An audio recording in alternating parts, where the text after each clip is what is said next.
This podcast is for support and inspiration only. It is not medical advice. Always talk to your doctor or care team about what's right for you. Well, guys, this is the season finale of the Bariatric Paths podcast. This season, we kept it real. So many of us thought the journey started on the day of the surgery. We had the most meaningful revelations. Joy is not a reward. It's a right. And honest tips you can take to heart.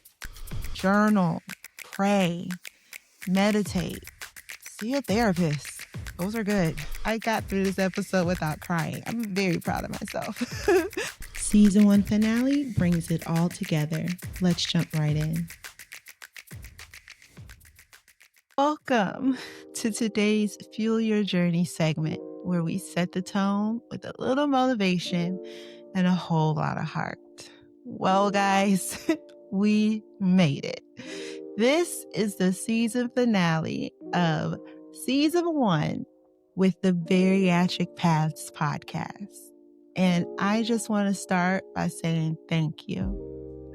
Whether this is your first episode or you've been rocking with me since day one, you all are a part of this journey and will forever be in my heart. This podcast started with a simple goal to create a space where bariatric patients and weight loss warriors could be real.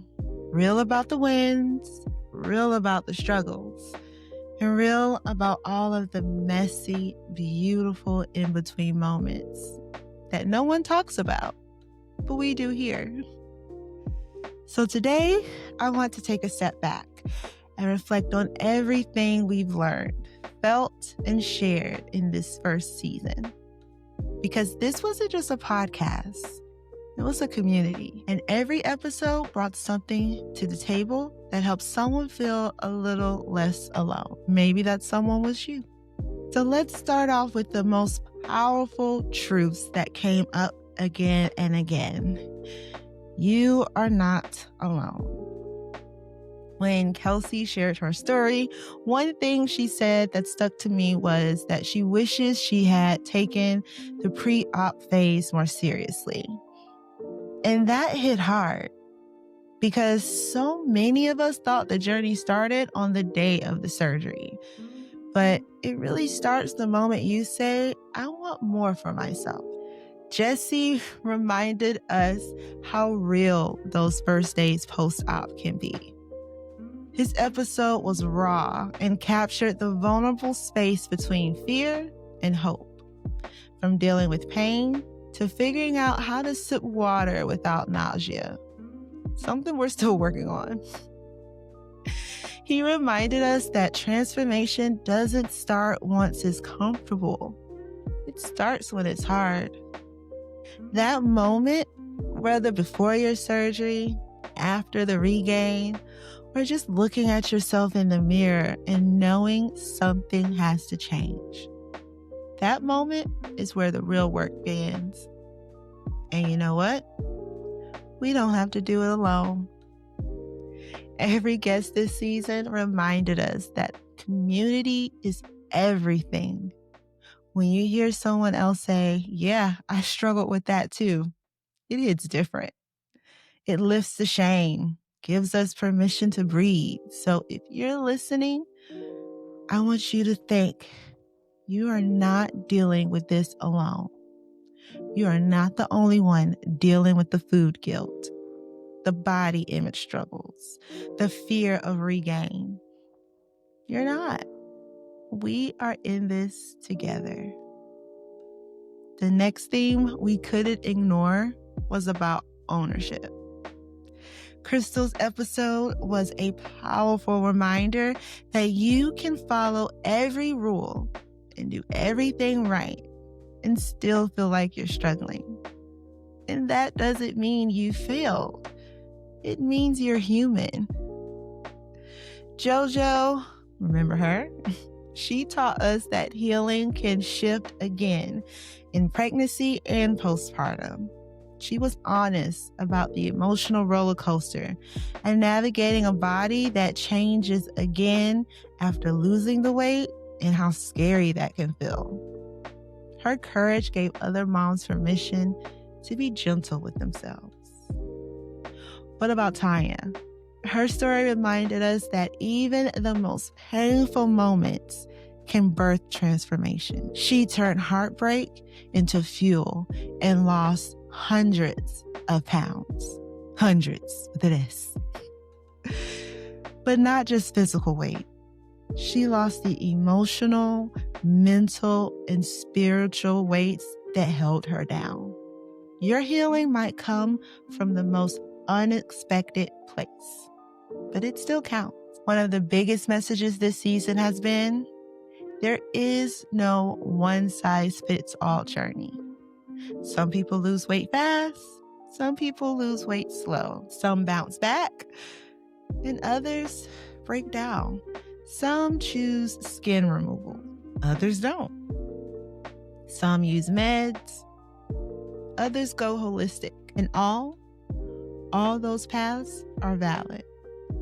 You don't owe anyone a goal weight. You don't have to explain why you chose surgery or why you did it. Your life is up for no debate.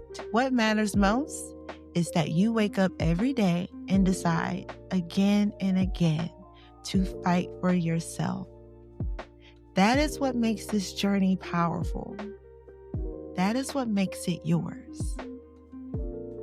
Let's talk about the messy middle, because healing is never a straight line. Lisette brought something special to her episode when she opened up about her culture identity and how that affects her food choices. The pressure to let go of food that connects you to your people, that was real, and it doesn't get talked about enough. Jennifer showed us what the post-op roller coaster looks like years down the road, with the dumping syndrome, unexpected cravings, and shifting energy, and the fear that it might all unravel. And yet, she also showed us what it looks like to get back up every single time. Cass's story, hers was about overcoming food addiction. And it reminded us that sometimes the deepest work starts after the weight is gone. Her honesty about using food to cope with trauma showed that real success isn't about control.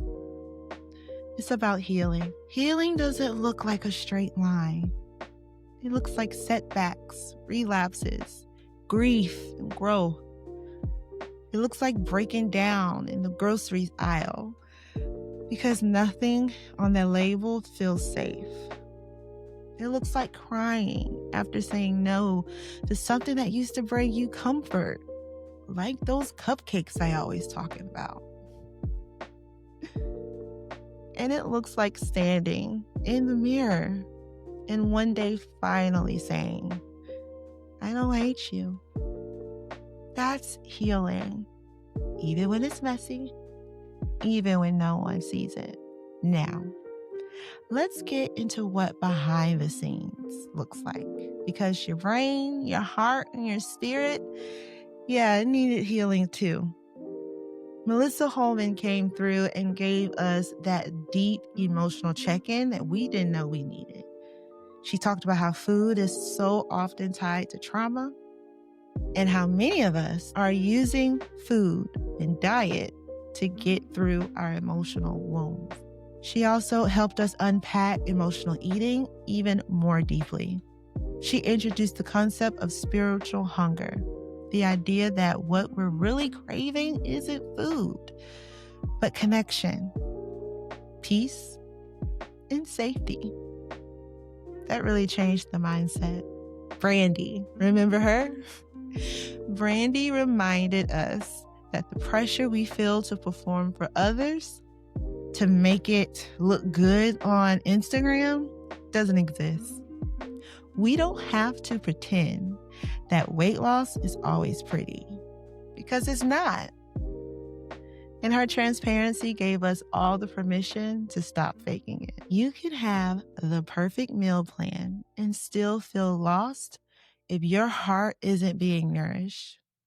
You can hit your protein goal and feel disconnected from your body all at the same time. That's why the mental work is just as important as the physical.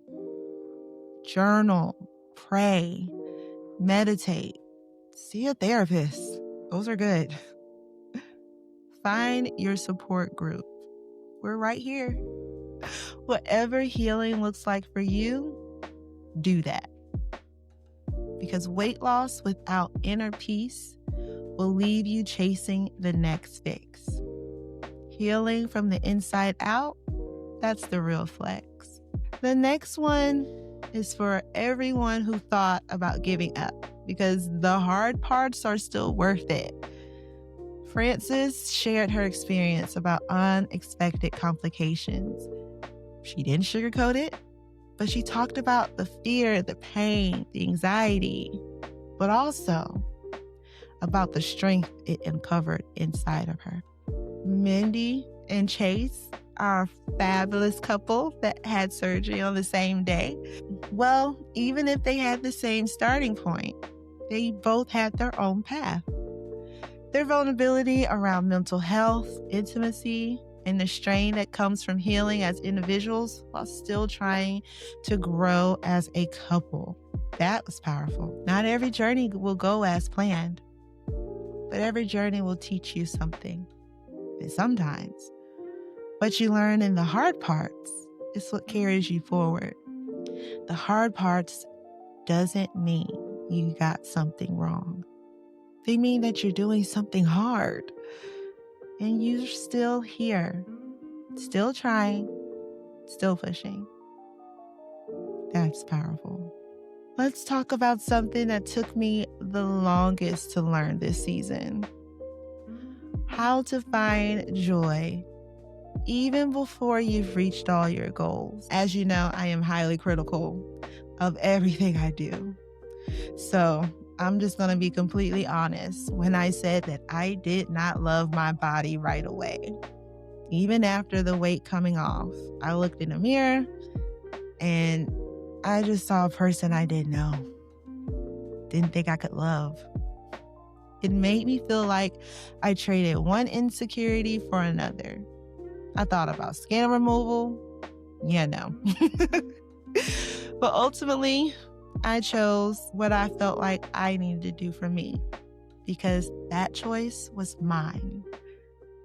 And it's not because I gave up, but because I accepted myself. So when Dr. Kaufman came on the show and gave us a whole education about skin removal and other skin surgeries, about the healing, the pain, the emotional readiness, what stuck most with me is this. Plastic surgery can help, but it doesn't fix how we see ourselves. I accepted the stretch marks, the saggy skin, the softness, but not as flaws, as chapters. You don't have to wait until your body is perfect to find joy. You don't need to hit a goal weight to smile in a photo. You don't need six-pack abs to feel sexy. Joy is not a reward. It's a right. Claim it. So, as we close season 1, I want to say this. The podcast may be taking a break, but your journey doesn't stop here. Keep listening to past episodes. Keep sharing the ones that spoke to you. Keep reflecting and asking hard questions. Keep showing up. And here's how you can stay connected until season 2 drops. You could join the Facebook group, Bariatric Paths, Your Journey, Your Tribe, where this community lives. This is where you can get your support and we can support each other in between these seasons. Follow us on social media at Bariatric Paths for updates, behind the scene content, daily encouragement, and you'll be the first to know when we'll be launching something new. Sign up for the newsletter at www.bariatricpaths.com. You'll get tips, podcast drops, and exclusive updates right to your inbox. And if you want to be a part of season 2, I would love to hear from you. Fill out the guest profile form on the website. We are building something special, and you're invited. I got through this episode without crying. I'm very proud of myself. This was hard, and not necessarily hard because of the conversations or the content. This is just when you're doing something new and you want to share a message that you care so much about. You just want to make sure you get it right and that everyone hears your message. And what I have seen in the comments and the emails and the stories is that we are all having the same experience and that you all feel supported by this show. And that means so much to me. So thank you. Thank you for letting me be a part of your journey. Thank you for trusting me with your stories. And no, season 1 was just the beginning. I can't wait for what comes next. We got a lot of fun stuff in the works. So, for the last time this season, take the time to fuel your mind, fuel your body, and fuel your journey, because you are worthy of every step. Remember, your path is yours, but you are not alone. Go out there and crush it. Bye. Before you go, make sure to subscribe and hit the like button and share this with someone walking their own path. Join the Facebook group Bariatric Paths, Your Journey, Your Tribe, and sign up at bariatricpaths.com to get all the details on upcoming events, support, and more. We're in this together. Go out there and crush it. This podcast is for support and inspiration only. It is not medical advice. Always talk to your doctor or care team about what's right for you.